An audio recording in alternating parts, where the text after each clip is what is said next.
ਵਾਹਿਗੁਰੂ ਜੀ। ਬਾਬਾ ਜੀ ਦੀ ਕਿਤਾਬ ਰੂਹ ਰੂਹਾਨੀ ਦਾ ਅਗਲਾ ਅਧਿਆਇ ਜੀ।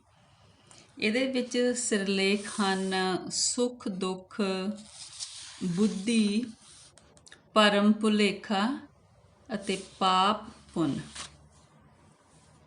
ਸੁੱਖ ਦੁੱਖ।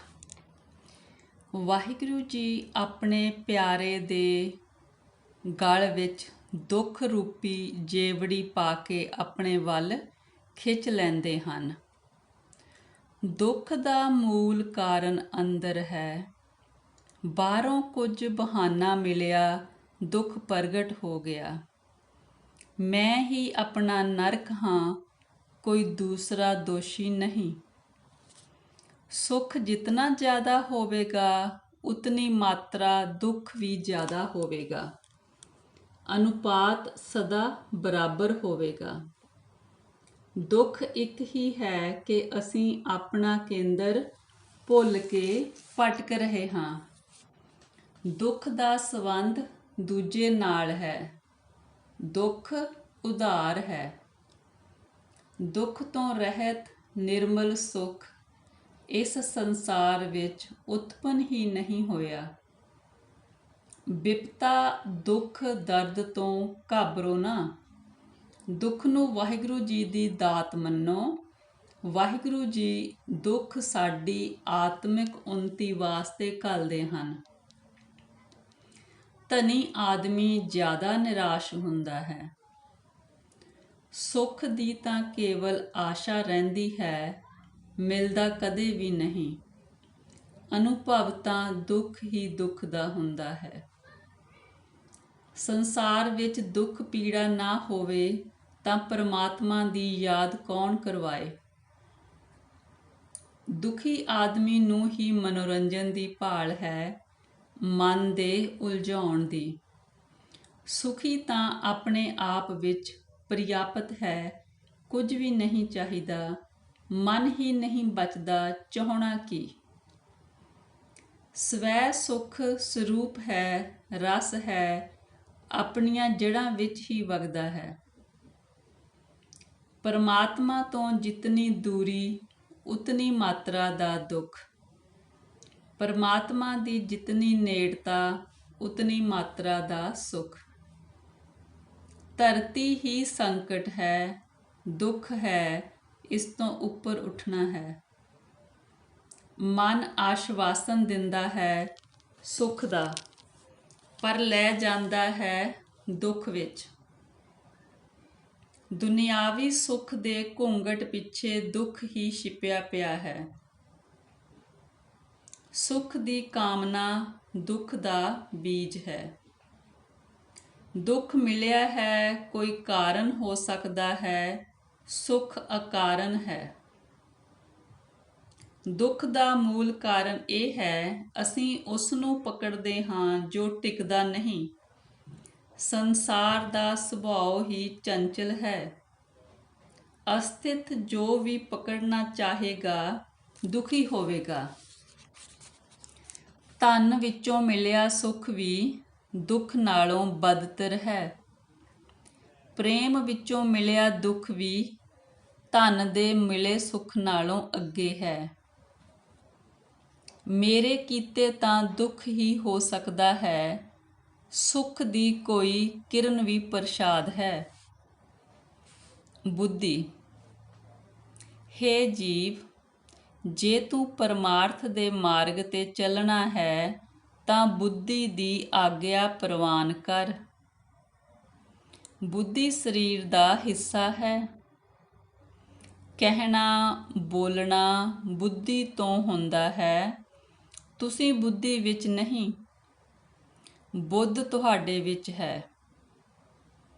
ਬੁੱਧੀ ਹਾਂ ਨਾ ਦੋਵੇਂ ਆਖਦੀ ਹੈ। ਬੁੱਧੀ ਵਿੱਚ ਸੰਸਾਰ ਅਤੇ ਸਮਾਜ ਦੇ ਸੰਸਕਾਰ ਹਨ, ਪਰਿਵਾਰ ਹੈ, ਸਿੱਖਿਆ ਹੈ, ਇਹਨਾਂ ਦਾ ਅਸਰ ਹੈ। ਹਿਰਦਾ ਇਹਨਾਂ ਤੋਂ ਬਾਹਰ ਹੈ, ਉਹ ਹੈ ਹੀ ਪਰਮਾਤਮਾ ਦੇ ਸਾਥ।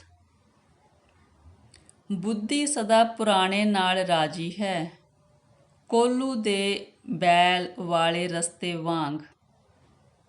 ਵਿਵੇਕ ਆਤਮਾ ਦਾ ਜਾਗਰਣ।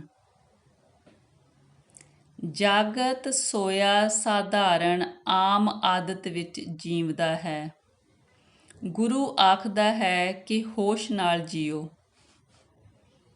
ਸੰਸਾਰ ਨੂੰ ਭੁੱਲਣਾ ਅਤੇ ਭੁਲਾਉਣ ਦਾ ਉਪਾਅ ਹੀ ਹੋਸ਼, ਜਾਗਣਾ, ਚੇਤਨਾ ਹੈ। ਜਾਗਿਆ ਬ੍ਰਹਿਮਣ, ਸੋਇਆ ਸ਼ੂਦਰ। ਇੰਦਰੀਆਂ ਨੂੰ ਮਨ ਵਿੱਚ ਲੀਨ ਕਰੋ। ਮਨ ਨੂੰ ਬੁੱਧ ਵਿੱਚ ਲੀਨ ਕਰਕੇ ਬੁੱਧ ਨੂੰ ਸ੍ਰੇਸ਼ਟ ਬੁੱਧ ਵਿੱਚ ਲੀਨ ਕਰੋ ਤੇ ਸ੍ਰੇਸ਼ਟ ਬੁੱਧ ਨੂੰ ਸ਼ਾਂਤ ਆਤਮਾ ਵਿੱਚ ਲੀਨ ਕਰੋ। ਇੰਦਰੀਆਂ ਨੂੰ ਮਨ ਵਿੱਚ ਲੀਨ ਕਰੋ। ਮਨ ਨੂੰ ਬੁੱਧ ਵਿੱਚ ਲੀਨ ਕਰਕੇ ਬੁੱਧ ਨੂੰ ਸ੍ਰੇਸ਼ਟ ਬੁੱਧ ਵਿੱਚ ਲੀਨ ਕਰੋ ਤੇ ਸ੍ਰੇਸ਼ਟ ਬੁੱਧ ਨੂੰ ਸ਼ਾਂਤ ਆਤਮਾ ਵਿੱਚ ਲੀਨ ਕਰੋ। ਭਰਮ ਭੁਲੇਖਾ ਜੋ ਨਹੀਂ ਹੈ ਉਸਨੇ ਰੋਕ ਪਾਈ ਹੋਈ ਹੈ। ਜੋ ਹੈ ਉਸ ਲਈ ਅੱਖ ਬੰਦ ਹੈ। ਸੰਸਾਰ ਦੇ ਬੰਧਨ ਸੰਜੋਗ ਹੈ, ਵਾਸਤਵਿਕ ਨਹੀਂ ਹਨ। ਦੇਖਣਾ ਕੇਵਲ ਇੱਕ ਨੂੰ ਹੈ, ਭੁੱਲ ਤਾਂ ਇਹੀ ਹੈ ਦੋ ਦੇਖਦੇ ਹਾਂ। ਅੰਦਰ ਕੰਪਨ ਹਿਲਜੁਲ ਕਰਕੇ ਵੀ ਬਾਹਰ ਵੀ ਦੋ ਦਿਖ ਰਹੇ ਹਨ। ਪਰਮਾਤਮਾ ਦੇ ਦੁਆਰ ਤੇ ਪੰਡਤ ਵਾਲਾ ਗਿਆਨ ਉਧਾਰ ਹੈ, ਅਨੁਭਵ ਹੀ ਨਕਦ ਹੈ। ਸੰਦੇਹ ਕਰਨਾ ਹੈ ਸੰਸਾਰ ਤੇ, ਸ਼ਰਧਾ ਕਰਨੀ ਹੈ ਪਰਮਾਤਮਾ ਤੇ। ਅਸੀਂ ਉਲਟਾ ਕਰ ਰਹੇ ਹਾਂ। ਵੱਡੀ ਭੁੱਲ ਬੰਦੇ ਕੋਲੋਂ ਇਹੀ ਹੋ ਰਹੀ ਹੈ, ਜੋ ਹੈ ਉਸ ਤੋਂ ਵਿਪਰੀਤ ਆਪਣੇ ਨੂੰ ਦਿਖਾਉਣ ਦੀ ਕੋਸ਼ਿਸ਼ ਕਰ ਰਿਹਾ ਹੈ। ਕਲਪਨਾ, ਮਾਇਆ, ਝੂਠਾ ਜਗਤ, ਅਗਿਆਨਤਾ ਜੈਸਾ ਹੈ ਨਹੀਂ, ਉਸ ਦੀ ਕਾਮਨਾ। ਕਲਪਨਾ ਸ਼ਕਤੀ ਦਿੰਦੀ ਨਹੀਂ, ਸ਼ਕਤੀ ਹਿਰ ਲੈਂਦੀ ਹੈ। ਮਨੁੱਖ ਦੇ ਅੰਦਰ ਦਵੰਦ ਹੈ, ਮੈਦਾਨ ਰਣਭੂਮੀ ਵਾਂਗ, ਜਿੱਥੇ ਹਾਰ ਹੀ ਜ਼ਿਆਦਾਤਰ ਹੁੰਦੀ ਹੈ। ਇਸ ਸੰਸਾਰ ਵਿੱਚ ਜਿੱਤ ਕਦੇ ਮਿਲਦੀ ਨਹੀਂ, ਹਾਰ ਹੀ ਪੱਕੀ ਹੈ। ਅਸਫਲ ਤਾਂ ਅਸਫਲ ਹੋਏ ਹਨ, ਸਫਲ ਵੀ ਅਸਫਲ ਹੁੰਦੇ ਹਨ। ਅਸੀਂ ਸਭ ਜੋ ਨਹੀਂ ਹਾਂ, ਉਹ ਆਪਣੇ ਆਪ ਨੂੰ ਮੰਨੀ ਬੈਠੇ ਹਾਂ। ਜੋ ਅਸੀਂ ਹਾਂ, ਉਸ ਨੂੰ ਦੇਖਣਾ ਨਹੀਂ ਚਾਹੁੰਦੇ। ਸਿਖਾਈ ਹੋਈ ਪਾਠ ਤੇ ਪੂਜਾ ਕਿਸੇ ਕੰਮ ਦੀ ਨਹੀਂ, ਉਹ ਨਕਲੀ ਹੈ। ਅੱਗ ਆਪਣੀ ਗਰਮੀ, ਪਾਣੀ ਆਪਣੀ ਸ਼ੀਤਲਤਾ ਨਹੀਂ ਖੋ ਸਕਦੇ।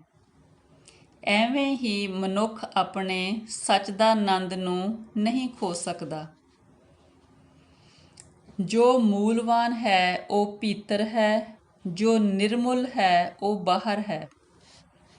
ਨਾ ਸਮਝੀ, ਮੂਰਖਤਾ, ਪਾਗਲਪਨ ਸਭ ਬਾਹਰ ਹੀ ਹੈ। ਅੰਦਰ ਗਿਆ ਹੋਇਆ ਆਦਮੀ ਦੂਜਿਆਂ ਨੂੰ ਪਾਗਲ ਦਿਸਦਾ ਹੈ। ਜਿਸ ਦੇ ਪਾਸ ਇੱਜ਼ਤ ਹੈ ਉਸ ਨੂੰ ਖੋਣੇ ਦਾ ਡਰ ਨਹੀਂ। ਜੋ ਸਾਡੇ ਪਾਸ ਨਹੀਂ, ਉਸੀ ਦੇ ਖੋਣੇ ਦਾ ਡਰ ਹੈ। ਧਰਮ ਦੀ ਮੂਲ ਭੁੱਲ ਕਲ ਹੈ। ਇੱਕ ਭੁਲੇਖਾ ਮਸਤੀ ਦਾ ਸੰਬੰਧ ਬਾਹਰ ਨਾਲ ਹੈ। ਧਨ ਸੰਪਦ, ਪਦ, ਸ਼ਰਾਬ ਆਦਿ। ਇੱਕ ਮਸਤੀ ਅੰਦਰੋਂ ਆਉਂਦੀ ਹੈ ਜੋ ਸ਼ਾਸਵਤ ਹੈ। ਇੰਦਰੀਆਂ ਬਾਹਰ ਜਾਣ ਦੇ ਰਸਤੇ। ਸੁਰਤ ਇੰਦਰੀਆਂ ਰਾਹੀਂ ਹੀ ਖੰਡਿਤ ਹੁੰਦੀ ਹੈ। ਇੰਦਰੀਆਂ ਰਾਹੀਂ ਪਰਮਾਤਮਾ ਨੂੰ ਜਾਣਨੇ ਦਾ ਕੋਈ ਉਪਾਅ ਨਹੀਂ। ਅਸਲ ਭੋਗ ਭਗਤ ਤੇ ਭਗਵਾਨ ਦੇ ਵਿਚਕਾਰ ਦਾ ਸੰਬੰਧ ਹੈ, ਦੁਨਿਆਵੀ ਭੋਗ ਭਰਮ ਮਾਤਰ ਹੈ। ਪਾਪ ਪੁੰਨ। ਗਲਤ ਕਰਮ ਕੀਤਾ ਹੋਇਆ ਅਪਰਾਧ ਹੈ, ਗਲਤ ਭਾਵ ਉੱਠਿਆ ਪਾਪ ਹੈ। ਪਾਪ ਰੁਕਦਾ ਹੈ ਹੰਕਾਰ ਦੇ ਸਹਾਰੇ, ਪੁੰਨ ਡੁੱਬਦਾ ਹੈ ਹੰਕਾਰ ਕਰਕੇ ਹੀ।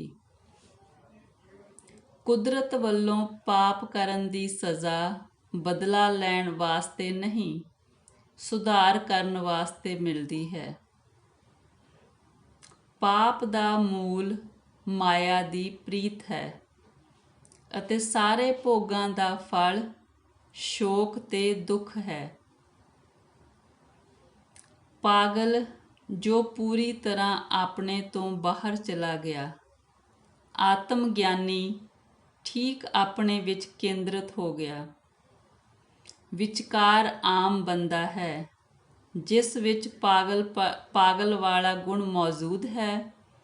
ਜਦੋਂ ਤੱਕ ਬੰਦਾ ਪਰਮਾਤਮਾ ਤੋਂ ਬਾਹਰ ਹੈ, ਗਲਤੀ ਹੀ ਕਰੇਗਾ, ਉਸ ਤੋਂ ਪਾਪ ਹੀ ਹੋਵੇਗਾ। ਇੱਕ ਹੀ ਪੁੰਨ ਹੈ ਇਸ ਜਗਤ ਵਿੱਚ, ਆਪਣੇ ਆਪ ਨੂੰ ਕਰਤਾ ਨਾ ਮੰਨ ਕੇ ਪਰਮਾਤਮਾ ਨੂੰ ਕਰਤਾ ਮੰਨਣਾ, ਹੋਰ ਸਭ ਪਾਪ ਹੈ। ਪਾਪ ਵਿੱਚ ਹੀ ਪਾਪ ਦਾ ਦੰਡ ਛੁਪਿਆ ਹੈ, ਜੋ ਕਰਨੇ ਨਾਲ ਆਪਣੇ ਆਪ ਹੀ ਮਿਲ ਜਾਂਦਾ ਹੈ। ਦਾਨ ਸਿਰਫ ਦੇਣਾ, ਜਿੱਥੇ ਲੈਣੇ ਦੀ ਕੋਈ ਚਾਹ ਨਾ ਹੋਵੇ। ਪ੍ਰੇਮੀ ਅਤੇ ਦਾਨੀ ਵੰਡਣ ਵਿੱਚ ਹੀ ਆਨੰਦਿਤ ਹੈ। ਸੁਖਾਏ ਉਹ ਕਰਨੇ ਵਿੱਚ ਹੀ ਸੁਖ ਪਾਉਣਾ, ਜਿੱਥੇ ਭਵਿੱਖ ਦੀ ਕੋਈ ਯੋਜਨਾ ਨਹੀਂ। ਅਧਿਆਏ ਦੀ ਸਮਾਪਤੀ।